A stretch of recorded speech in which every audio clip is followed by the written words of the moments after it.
जय माता दी, जय श्री राधे कृष्ण।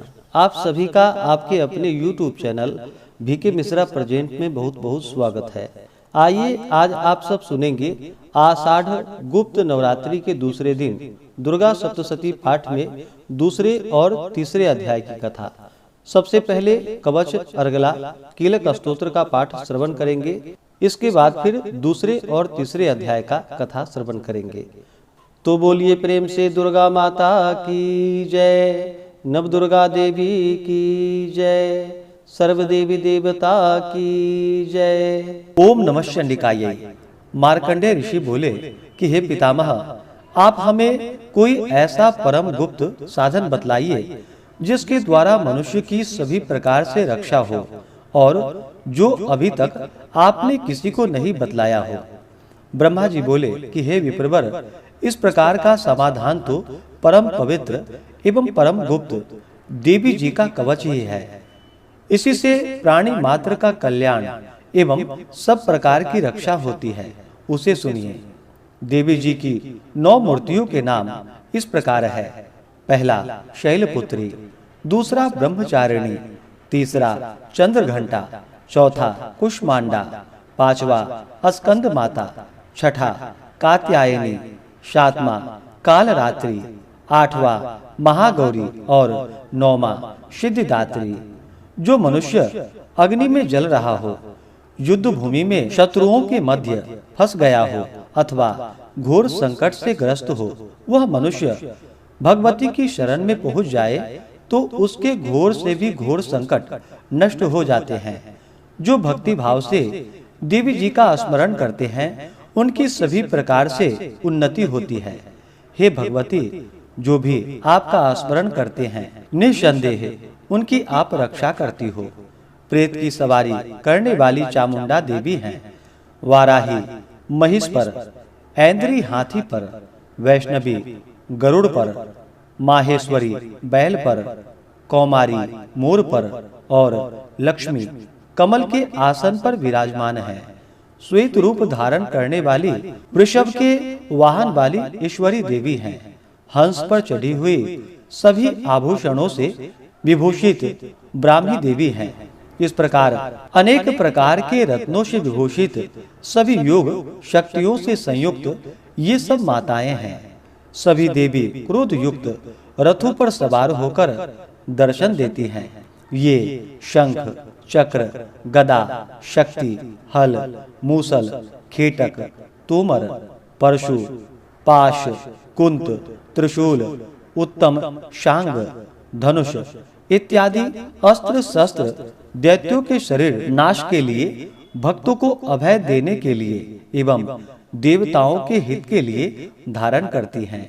महान रौद्र रूप, अत्यंत घोर पराक्रम, महान बल और महान उत्साह वाली देवी, तुम महान भय का नाश करने वाली हो। तुम्हें नमस्कार है। तुम्हारी ओर देखना भी कठिन है। शत्रुओं को भय बढ़ाने वाली जगदम्बिके, मेरी रक्षा करो। पूर्व दिशा में मेरी रक्षा ऐन्द्री देवी करे। अग्निकोण में अग्नि देवता, दक्षिण में वाराही, नैऋत्य कोण में खड्गधारिणी, पश्चिम में वारुणी, वायु कोण में मृगवाहिनी, उत्तर में कौमारी, ईशान कोण में शूलधारिणी, ऊपर ब्रह्मा जी एवं नीचे वैष्णवी देवी रक्षा करे। इसी प्रकार सबको अपना वाहन बनाने वाली चामुंडा देवी दशों दिशाओं से मेरी रक्षा करे।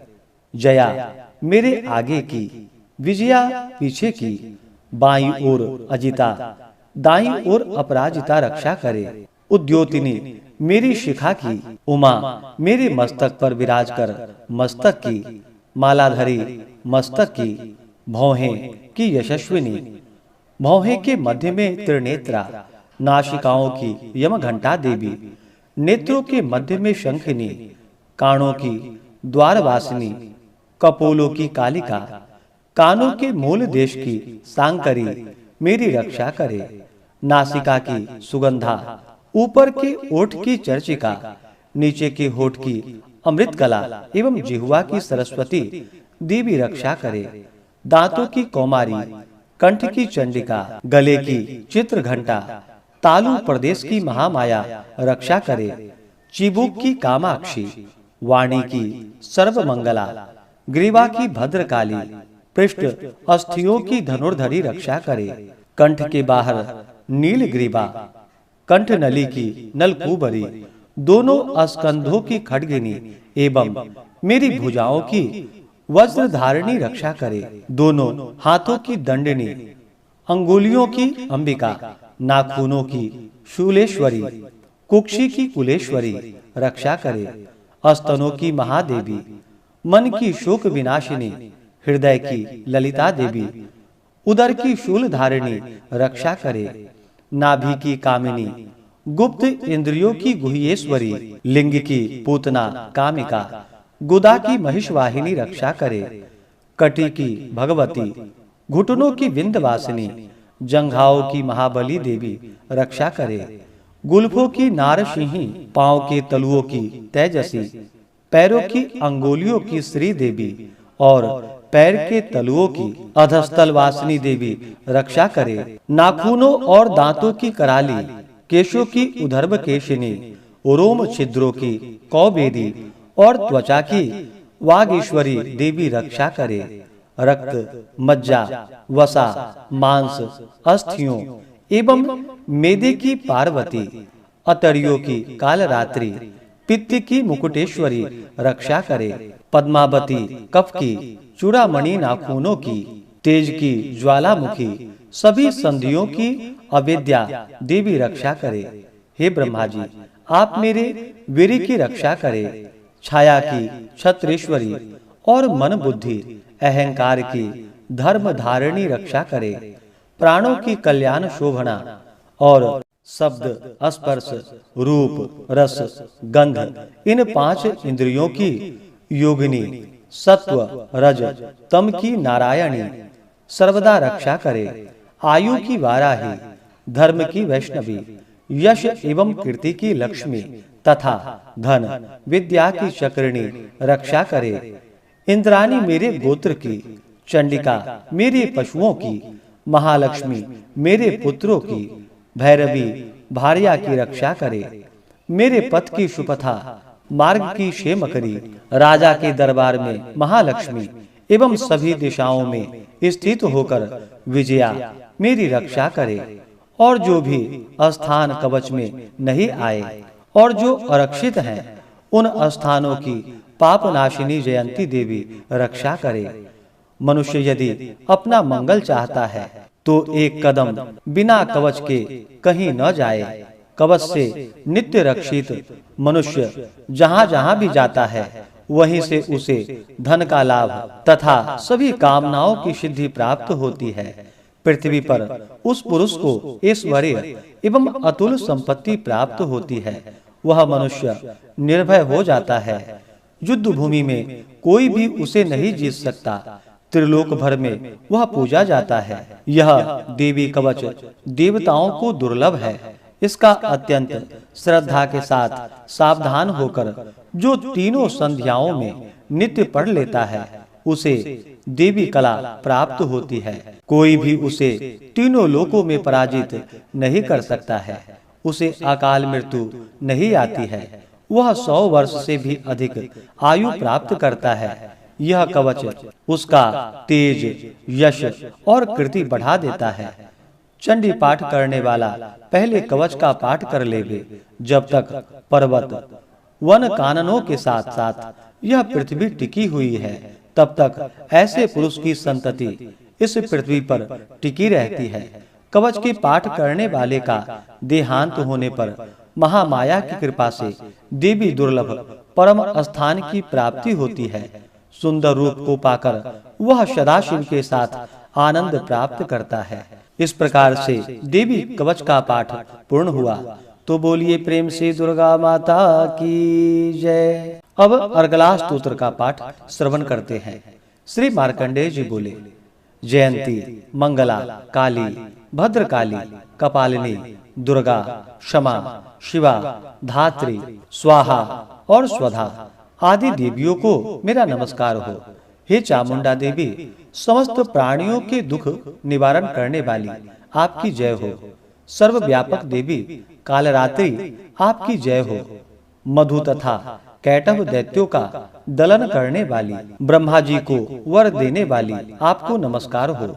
हे देवी, आप मुझे सुंदर रूप, जय, यश दो तथा काम, क्रोध आदि शत्रुओं का नाश करने वाली, भक्तों की सुखदाता देवी जी को नमस्कार हो। मुझे रूप दो, जय दो, यश दो, शत्रुओं का नाश करो। हे रक्त बीज का वध करने वाली देवी और चंड मुंड असुरों का विनाश करने वाली माता, मुझे सुंदर रूप, जय, यश दो, शत्रुओं का वध करो। हे पाप नाशिनी चंडिके, जो सर्वदा भक्ति पूर्वक आपके चरणों में मस्तक झुकाते हैं, उन्हें रूप दो, जय दो, यश दो, शत्रुओं का नाश करो। सभी व्याधियों का नाश करने वाली चंडिके, जो आपकी भक्ति पूर्वक स्तुति करते हैं, उन्हें रूप दो, जय दो, यश दो, शत्रुओं का नाश करो। हे देवी जी, आप मुझे सौभाग्य, आरोग्य और परम सुख दो। रूप दो, शत्रुओं का विध्वंस करो। मेरा कल्याण कीजिए और उत्तम धन संपत्ति दो। जय दो, रूप दो, यश दो, शत्रुओं का नाश करो। हे माता, आपके चरणों पर देवता और दैत्य दोनों ही अपने मुकुट की मणियां घिसते रहते हैं। हे मातेश्वरी, अपने भक्त को विद्यावान, यशवान, लक्ष्मीवान आप करो। बड़े बड़े अभिमानी दैत्यों के अभिमान चूर करने वाली चंडिके, मैं आपको प्रणाम करता हूँ। हे चार भुजाओं वाली माता, चतुर्मुख ब्रह्मा जी आपकी स्तुति करते हैं। परमेश्वरी, रूप दो, जय दो, यश दो, बैरियों का विध्वंस करो। हे मातेश्वरी, विष्णु भगवान आपकी निरंतर भक्ति पूर्वक स्तुति करते हैं। मुझे रूप दो, जय दो, यश दो, बैरियों का विध्वंस करो। पार्वती जी के पति महादेव से स्तुत्य हे परमेश्वरी, रूप दो, यश दो, शत्रुओं का नाश करो। हे देवी जी, आप तो कठोर भुजदंड रखने वाले दैत्यों का घमंड नाश कर देती हो। हे अंबिके, आप अपने भक्तों के लिए अपार आनंद की वृद्धि करती हो। मुझे रूप दो, यश दो, शत्रुओं का नाश करो। हे मातेश्वरी जी, आप मुझे वह पत्नी प्रदान करे जो मेरी इच्छाओं के अनुकूल हो और इस भयानक संसार रूपी समुद्र से मुझे तारने वाली हो। उत्तम कुल से उत्पन्न हो। जो पुरुष इस स्तोत्र का पाठ करके सप्तशती महास्तोत्र रूपी महास्तोत्र का पाठ करता है, वह सप्तशती के जप से मिलने वाले वर एवं श्रेष्ठ सप्तशती के फल को प्राप्त कर लेता है। इस प्रकार से अगला स्तोत्र पूर्ण हुआ। तो बोलिए प्रेम से माता दुर्गा की जय। अब कीलक स्तोत्र का पाठ श्रवण करते हैं। श्री मार्कंडेय ऋषि बोले, मैं उन भगवान शिव को नमस्कार करता हूँ, तीनों वेद जिनके 3 दिव्य नेत्र हैं, जिनका शरीर विशुद्ध ज्ञान स्वरूप है, जो मोक्ष प्राप्ति के कारण है, अर्धचंद्रमा जिनके मस्तक पर शोभायमान है, मंत्रों से शाप एवं उत्कीलन आदि को समझकर पाठ करने वाला पुरुष मोक्ष पा लेता है।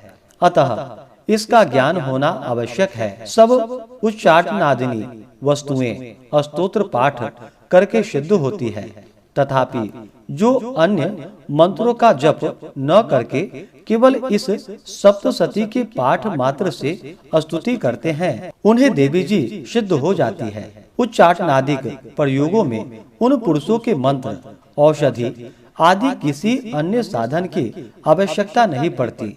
बिना जप के ही उनके सभी उच्चाटनादिक कर्म सिद्ध हो जाते हैं। इससे लोगों को शंका हुई कि तब उनमें श्रेष्ठ कौन सा साधन है। तब उस शंका के निवारण के लिए शिव की आज्ञा का यह सप्तशती स्तोत्र सिद्धियों को देने वाला है। इस स्तोत्र को भगवान सदाशिव ने गुप्त कर दिया। इस स्तोत्र के पाठ द्वारा प्राप्त होने वाला पुण्य कभी समाप्त नहीं होता। साधक सभी प्रकार का क्षेम प्राप्त कर लेता है, इसमें कोई भी संशय नहीं है।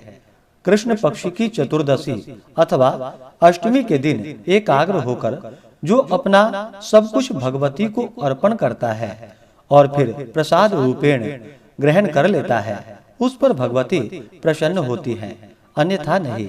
इसी रूप से कीलक द्वारा महादेवी जी ने इस स्तोत्र का कीलन कर दिया है। जो इसके द्वारा सप्तसती का निष्कीलन करके स्पष्ट होकर नित्य पाठ करता है, वह सिद्ध हो जाता है। देवी जी का गण एवं गंधर्व होता है। वह कहीं भी घूम रहा हो, उसे कोई भय नहीं होता, न उसकी अकाल मृत्यु होती है। देहांत होने पर वह मोक्ष पाता है। इसलिए इस कीलक स्तोत्र को समझकर तथा उसका उत्कीलन करके पाठ करना उचित है। जो इस प्रकार नहीं करता है, उसका नाश होता है। तभी तो बुद्धिमान इसे समझकर ही उत्कीलन से संपन्न स्तोत्र का पाठ आरंभ करते हैं। जो कुछ भी रमणियों के सब श्री देवी जी की कृपा से फल है। इसी में सौंदर्य, सौभाग्य आदि दिखाई देते हैं। वे सब कारण इस शुभ स्तोत्र का जप सदा करते रहना चाहिए। इस स्तोत्र को मंद स्वर से पाठ करने से थोड़ा फल मिलता है। उच्च स्वर से पाठ आरंभ करे, सभी सिद्धियां प्राप्त होती है। जिस भगवती की कृपा द्वारा सौभाग्य, आरोग्य, संपत्तियां, शत्रुनाश तथा परम मोक्ष की प्राप्ति होती है, उस जगत माता की स्तुति अवश्य करनी चाहिए। इस प्रकार से कीलक स्तोत्र पूर्ण हुआ। तो बोलिए प्रेम से माता दुर्गा की जय। तो आइए सुनते हैं श्री दुर्गा सप्तशती दूसरे और तीसरे अध्याय की कथा। तो बोलिए प्रेम से माता नवदुर्गा देवी की जय। मेधा ऋषि बोले, प्राचीन काल में देवता तथा दैत्य में पूरे 100 वर्ष तक युद्ध होता रहा। उस समय दैत्यों का स्वामी महिषासुर था एवं देवताओं के स्वामी इंद्र थे। उस संग्राम में देवताओं की सेना महाबली दैत्यों से हार गई। तब सभी देवताओं को जीतकर महिषासुर इंद्र बन बैठा। हार खाकर सभी देवता ब्रह्मा जी को अग्रणी बनाकर वहां गए जहां विष्णु तथा शंकर जी विराजमान थे। वहां पर देवताओं ने महिषासुर के सभी उपद्रव एवं अपनी पराभव आदि का पूरा वृतांत कह सुनाया। उन्होंने कहा कि महिषासुर ने तो सूर्य, अग्नि, पवन, चंद्रमा, यम तथा वरुण इस प्रकार अन्य सभी देवताओं के अधिकार छीन लिए। स्वयं ही सबका अधिष्ठाता बन बैठा है। उसने सभी देवताओं को स्वर्ग से निकाल दिया। महिषासुर महादुरात्मा है। देवता पृथ्वी पर मृतकों की भांति विचर रहे हैं। हे प्रभु, अब हम लोग आपकी शरण में आए हैं। उसके वध का कोई उपाय विचार कीजिए। इस प्रकार मधुसूदन तथा महादेव जी ने देवताओं के वचन सुने। क्रोध से उनकी भौहें तन गई। तब भगवान विष्णु के मुख से एक महान तेज प्रकट हुआ। इसी प्रकार ब्रह्मा तथा शंकर के मुख से भी तेज प्रकट हुआ। दूसरे इंद्र आदि देवताओं के शरीर से महान तेज प्रकट हो आया। सभी तेज मिलकर एक हो गए। वह तेजपुंज इतना उग्र था जैसे कि जलता हुआ पर्वत हो। देवताओं ने देखा कि उसकी ज्वालाएं सभी दिशाओं में फैल रही है। जब वह एक हुआ तो नारी के रूप में आ गया। उसके प्रकाश से तीनों लोक भर आया। महादेव जी के तेज से उसका मुख प्रकट हुआ। यम के तेज से उनके केश हुए। विष्णु के तेज से उस देवी की भुजाएं प्रकट हुई। चंद्रमा से दोनों स्तन, इंद्र के तेज से उनका कटी प्रदेश, वरुण के तेज से जंघा व उरुस्थल, पृथ्वी के तेज से नितंबों का प्रादुर्भाव हुआ। ब्रह्मा के तेज से दोनों चरण, सूर्य के तेज से चरणों की उंगलियां, वसुओं के तेज से हाथों की उंगलियां, कुबेर के तेज से नासिका का आविर्भाव हुआ। उसके दांत तो प्रजापति के तेज से प्रकट हुए। अग्नि के तेज से 3 नेत्र प्रकट हुए। दोनों संध्याओं से दोनों भौहें, वायु के तेज से दोनों कान उत्पन्न हुए। इसी प्रकार दूसरे देवगणों के तेज के द्वारा भगवती का प्रादुर्भाव हुआ। तब समस्त देवताओं के तेजपुंज से प्रकट हुई देवी जी को देख महिषासुर से पीड़ित सभी देवता प्रसन्न हुए। महादेव जी ने उस देवी को अपने त्रिशूल से शूल निकाल कर दिया। श्री विष्णु जी ने अपने सुदर्शन चक्र से प्रकट करके सुदर्शन चक्र दिया। वरुण ने शंख तथा अग्नि ने उन्हें शक्ति दी। मारुति ने धनुष दिया और बाणों से भरपूर 2 तरकस भी दिए। देवराज इंद्र ने अपने वज्र से वज्र दिया। फिर सहस्त्र नेत्र इंद्र ने ऐरावत हाथी से घंटा दिया। यमराज ने कालदंड प्रदान किया। सागरपति ने रुद्राक्ष माला अर्पित किए। ब्रह्मा ने कमंडलू भेंट की। सूर्य ने भगवती के रोम कूपों में अपनी किरणें प्रदान की। काल ने तलवार तथा उत्तम ढाल अर्पण की। क्षीर सागर ने हार तथा कभी पुराने न होने वाले 2 वस्त्र भेंट की। इसी प्रकार चूड़ामणि, दिव्य कुंडल तथा 2 कड़े भी भेंट किए तथा चमकता हुआ अर्धचंद्र, सभी भुजाओं के लिए बाजूबंद, चरणों के लिए नुपुर, कंठ के लिए सर्वोत्तम कुंठुला भेंट की। इस प्रकार सभी उंगलियों के लिए रत्न जड़ित मुद्रिकाएं प्रदान की। विश्वकर्मा ने निर्मल परशु भेंट की और अनेक रूपों वाले अस्त्र, अवेद्य कवच, मस्तक तथा गले में धारण करने के योग्य कभी न कुम्हलाने वाले कमलों की माला दी। जलधि ने उसे बहुत सुंदर कमल दिया। हिमाचल ने वाहन के लिए सिंह और भी अनेक प्रकार के रत्न भेंट किए। कुबेर ने सुरापूर्ण पात्र भेंट की। सभी नागों के स्वामी शेष जी ने महामणियों से सुशोभित नागहार दिया, जो शेष जी इस पृथ्वी को धारण किए हैं। इसी प्रकार दूसरे देवताओं ने भी भूषण तथा आयुधों के द्वारा देवी जी का सत्कार किया।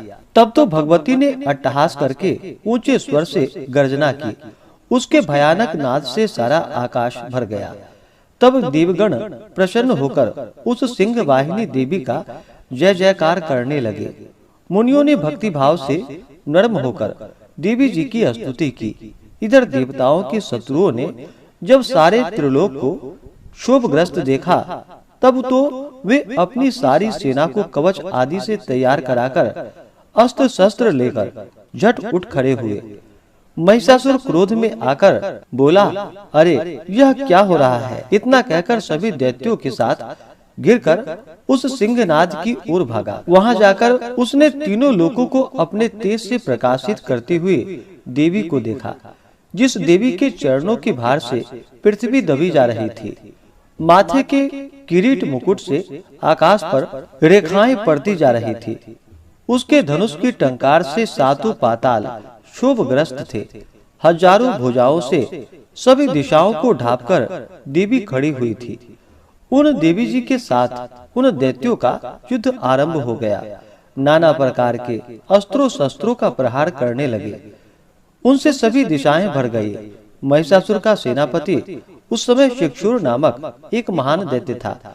देवी जी के साथ उसी का युद्ध होने लगा। इसी प्रकार अन्य दैत्यों को तथा चतुरंगिनी सेना के साथ लेकर चामर भी युद्ध करने लगा। 60,000 रथियों के साथ लेकर उदग्र महादैत्य भी युद्ध में प्रवृत्त हो गया। महाहनु दैत्य 1 करोड़ रथियों को साथ लेकर लड़ पड़ा। तलवार के सामने पैने रोम वाला असीलोमा नामक दैत्य 5 करोड़ रथियों के साथ युद्ध में आ गया। 60 लाख रथियों से आवृत बाष्कल दैत्य युद्ध में उतर पड़ा। पारिवारिक दैत्य हाथी एवं घोड़ों के अनेकों सवारों के समूह से घिरा हुआ करोड़ रथियों के साथ उस युद्ध में युद्ध करने लगा। विडाल दैत्य 5 अरब रथियों को साथ लाकर लड़ने लगा। और भी हजारों महादैत्य रथों, हाथियों, घोड़ों से घिरे हुए रथियों को साथ लाकर देवी जी के साथ युद्ध करने लगे। उस रणांगन में स्वयं महिषासुर भी रथों, हाथियों एवं अश्वों की सेनापति से घिरा हुआ खड़ा था। तोमर, भिंदीपाल, शक्ति, मूषल, परशु, पट्टीस, संग आदि शस्त्रों से युद्ध में देवी जी के साथ युद्ध करने लगे। कुछ दैत्यों ने देवी जी पर शक्तियां छोड़ी एवं दूसरे ने पास फेंके। तब उस चंडिका देवी ने उन पर अस्त्रों शस्त्रों की वर्षा करके तोड़ डाला। इधर देवी जी का वाहन सिंह भी क्रोध में आ गया।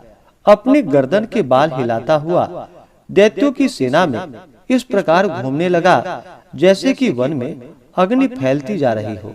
उस युद्ध भूमि में युद्ध करती हुई अंबिका ने जितने श्वास छोड़े वे ही झटपट सैकड़ों हजारों गणों के रूप में परिणित हो गए। प्रकट होकर उन गणों ने खड्ग, बिंदीपाल, परशु, पट्टिस आदि शस्त्रों से युद्ध आरंभ कर दिया। देवी जी की शक्ति से वृद्धि पाकर वे गण दैत्यों का नाश करने लगे। साथ में दूसरे गण नगारे, शंख आदि बजाने लगे। महती प्रसन्नता देने वाले उस युद्ध रूप उत्साह में कुछ एक ने मृदंग बजाए। तभी देवी जी ने त्रिशूल, गदा और शक्तियों की वर्षा से, तलवार आदि शस्त्रों से सैकड़ों महान असुरों को मार डाला। दूसरे कितने एक दैत्यों को घंटे के भयनाद से मूर्छित करके मारकर गिरा दिया। मरे दैत्यों को पास से बांधकर पृथ्वी पर घसीट डाला। कितने तो गदा की चोट से घायल होकर पृथ्वी पर सो गए। मुशलों के प्रहार से कई एक रुधिर वमन करने लगे एवं कई एक शूल द्वारा वक्षः स्थल फट जाने से पृथ्वी पर पड़ गए। कितने एक दैत्य बाणों की वर्षा द्वारा युद्ध भूमि में काट गिराए। शेन, बाज, पक्षी की भांति आक्रमण करने वाले देव शत्रु दैत्य प्राण छोड़ने लगे। कितने दैत्य की भुजाएं कट गई, दैत्यों की गिरवा छिन्न भिन्न हो गई। कई दैत्यों के सिर कट गए, दूसरे मध्य में विदीर्ण हो गए। कुछ की जंघाएं कट गई और पृथ्वी पर गिर गए। और कुछ एक दैत्यों को तो एक भुजा, एक आंख, एक पांव वाला करके दो दो टुकड़े कर डाले। मार मार कर गिराया हुए रथों, हाथियों, घोड़ों एवं असुरों की लाशों के द्वारा जहाँ महायुद्ध हो रहा था, वहाँ की पृथ्वी इस प्रकार भर गई कि वहाँ आना जाना कठिन हो गया। वहाँ सेना एवं असुरों के रुधिर की बड़ी बड़ी नदियां बहने लगी। जगदम्बा जी ने एक क्षण में ही दैत्यों की सारी सेना का इस प्रकार नाश कर दिया, जैसे कि लकड़ियों के बड़े ढेर को अग्नि जला देती है। देवी का वाहन सिंह अपने बालों को छटकारता हुआ, बड़ी गर्जना करता हुआ दैत्यों के शरीर से मानो प्राण ही चुन रहा हो, इस प्रकार घूमने लगा। देवी जी के उन गणों ने महाअसुरों के साथ बड़ा युद्ध किया, जिससे देवता प्रसन्न होकर आकाश से पुष्पों की वर्षा करने लगे। इस प्रकार से श्री दुर्गा सप्तशती में दूसरे अध्याय की कथा पूर्ण हुई। तो बोलिए प्रेम से माता दुर्गा की जय। अब सुनते हैं तीसरे अध्याय की कथा। ऋषि बोले, महाअसुर चक्षुर सेनापति ने जब यह देखा कि यह सेना तो इस प्रकार मारी जा रही है, तब उसे बड़ा क्रोध उत्पन्न हो गया। स्वयं ही अंबिका के साथ युद्ध करने चल पड़ा। युद्ध में जाकर उसने देवी जी पर बाणों की इस प्रकार वर्षा की, जैसे मेघ सुमेरु पर्वत की चोटी पर जलधारा वर्षा कर रहा हो। तब देवी ने उसके बाण समूह को खेल खेल में ही काट दिया। फिर बाणों द्वारा उसके सारथी और घोड़ों को मार डाला। फिर झटपट उसका धनुष और ऊंची लहराती ध्वजा काटकर गिरा दी। जब उसका धनुष कट चुका, तब अपने बाणों से उसके अंग बींध डाले, जिससे सारथी एवं घोड़े मर चुके थे और धनुष भी कट चुका था। तब वह बिना रथ के पैदल ही तलवार ढाल लेकर देवी की ओर दौड़ा। तेज तलवार से सिंह पर प्रहार कर दिया। फिर देवी जी की वाम भुजा पर बड़े जोर से प्रहार किया। हे राजन, ज्यों ही उसकी तलवार देवी की भुजा पर पहुंची, त्यों ही टूट गई। फिर तो असुरों ने क्रोध से आंखें लाल करके शूल पकड़ लिया। भद्रकाली जी पर उस दैत्यों ने वह शूल डाल दिया। वह शूल इस प्रकार चमका जैसे कि आकाश से सूर्य मंडल गिर रहा हो। देवी जी ने अपनी ओर आते हुए शूल को देखकर उस पर अपना शूल चला दिया, जिससे उस शूल के सैकड़ों टुकड़े हो गए। साथ में उससे चक्षुर महादैत्य के प्राण भी निकल गए। जब महिषासुर का बलवान सेनापति मर गया, तब देव शत्रु चामर हाथी पर सवार होकर आ पहुंचा।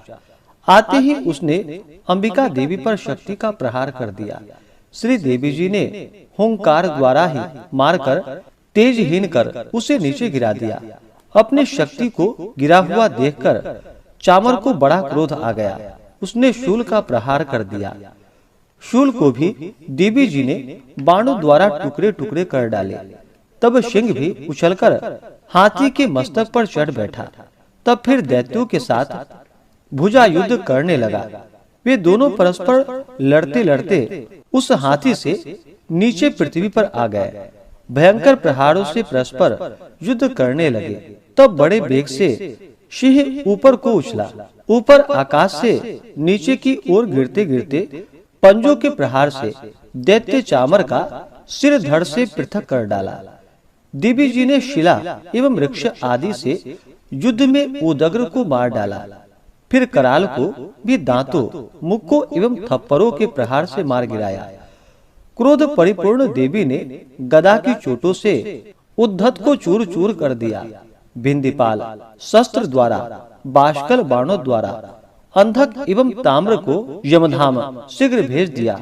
तीन नेत्र धारिणी परमेश्वरी ने उग्राश्य, उग्रवीर्य, महाहनु नाम के दैत्यों को त्रिशूल द्वारा मार दिया। तलवार से बिडाल का सिर धड़ से अलग कर दिया। दुर्धर, दुर्मुख इन दोनों को बाणों द्वारा यमपुरी पहुंचा दिया। इस प्रकार अपनी सेना का नाश होता देखकर भैंस का रूप बनाकर महिषासुर देवी के गणों को डराने लगा। कुछ एक गणों पर अपने थुथनों से प्रहार कर दिया, दूसरों पर खुड़ों से प्रहार करने लगा। किन्हीं को पूंछ से तोड़ा तो दूसरों को सिंगों से फाड़ा। कुछ एक को वेग द्वारा, दूसरों को सिंहनाद द्वारा घूमने से, अन्यों को श्वास वायु द्वारा पृथ्वी पर गिराया। इस प्रकार देवी सेना को गिराकर वह महिष सिंह की ओर झपटा। ज्यों ही सिंह को मारने लगा त्यों ही जगदम्बा को बड़ा क्रोध उत्पन्न हुआ। इधर महापराक्रमी महिष भी क्रोध से पृथ्वी तल को अपने खुरों से खोदने लगा। फिर अपने सिंहों से ऊंचे ऊंचे पहाड़ उठाकर फेंकने लगा। साथ में गर्जने लगा। वेग के साथ घूमने पर पृथ्वी शुद्ध होकर फटने लगी। उससे पूंछ से समुद्र पर प्रहार किया, जिससे शुद्ध होकर समुद्र और पृथ्वी को चारों ओर से डुबाने लगा। चलायमान होते हुए सिंह के द्वारा छिन्न भिन्न हुए बादल टुकड़े टुकड़े हो गए। उसके श्वासों की कठोर वायु से उड़ते सैकड़ों पर्वत आकाश से गिरने लगे। इस प्रकार क्रोधपूर्ण उस महादैत्य को अपनी ओर आता देखकर चंडिका उसे मारने के लिए क्रोध में आ गई। कुपित चंडिका ने उसकी ओर पाश फेंका और उसके द्वारा उस दैत्य को बांध लिया। तब तो उस महायुद्ध में बंधे हुए उस दैत्य ने अपना महिष भैंस के रूप को त्याग दिया, झटपट सिंह के रूप में आ गया। यूं ही चंडिका उसका सिर काटने लगी, तब तो वह तलवार हाथ में लिए पुरुष दिखाई देने लगा। तब शीघ्रता से तलवार ढाल वाले उस पुरुष को अपने बाणों से देवी ने बींध डाला। तब वह एक बड़ा हाथी हो गया। अपनी सूंड से उस महान सिंह को खींचा, फिर गरजने लगा। उसके खींचते समय अपने खड़ग के द्वारा देवी ने उसकी सूंड को काट दिया। फिर वह महादैत्य भैंस के रूप में आ गया। इस प्रकार चराचर त्रिलोकों को सताने लगा। उस समय जगन माया चंडिका क्रोध में आकर फिर उत्तम मधुपान करने लगी और लाल लाल नेत्र करके हंसने लगी। वह दैत्य भी बल पराक्रम के मद में उन्मत्त होकर गर्जने लगा। अपने सिंगों से पहाड़ उठाकर देवी की ओर फेंकने लगा। देवी जी ने भी अपने बाणों के समूह से उसके फेंके हुए पर्वतों को चूर्ण चूर्ण कर दिया। तब सुरापान के मद के कारण लाल लाल मुख वाली चंडिका जी ने कुछ अस्त व्यस्त शब्दों में कहा। देवी जी बोली, रे मूढ़, जब तक कि मैं मधुपान न कर लूं, तब तक तू क्षण भर के लिए गरज ले। मेरे द्वारा संग्राम भूमि में तेरा वध हो जाने पर तो शीघ्र ही देवता भी गरजने लगेंगे। ऋषि बोले, इस प्रकार कहकर देवी जी उछलकर उस महादैत्य पर चढ़ गई। पांव से दबाकर दैत्य के कंठ पर त्रिशूल से आघात किया। देवी के पांव से दबे हुए उस दैत्य ने अपने मुख से बाहर निकलने का प्रयत्न दूसरे रूप से किया। अभी आधा निकला ही था कि देवी जी ने अपने पराक्रम द्वारा वही रोक लिया। आधा निकलकर भी उस दैत्य ने युद्ध करना आरंभ कर दिया। तब देवी जी ने अपनी तीखी तलवार से उसका सिर काटकर नीचे गिरा दिया। दैत्य सेना हाहाकार करने लगी। तब उस सारी सेना का भी देवी जी ने नाश कर दिया। सभी देवता अत्यंत प्रसन्न हुए। दिव्य महर्षियों के साथ देवता लोग ने उन देवी की स्तुतियां की। गंधर्व जन गान करने लगे और अप्सराएं नाचने लगी। इस प्रकार से दुर्गा सप्तशती पाठ में तीसरे अध्याय की कथा पूर्ण हुई। तो बोलिए प्रेम से माता दुर्गा की जय, नव दुर्गा देवी की जय, सर्व देवी देवता की जय। तो आशा करता हूँ कि यह जानकारी आपको अच्छा लगा हो। इसी प्रकार से ज्ञानवर्धक जानकारियाँ प्राप्त करते रहने के लिए, व्रत पूजा के बारे में जानने के लिए, कथा को सुनने के लिए चैनल पे अगर आप पहली बार आए हैं तो चैनल को लाल बटन दबा करके सब्सक्राइब करें। साथ में बेल आइकन घंटी को दबाएं ताकि आने वाली वीडियो का नोटिफिकेशन आपको समय से मिलता रहे।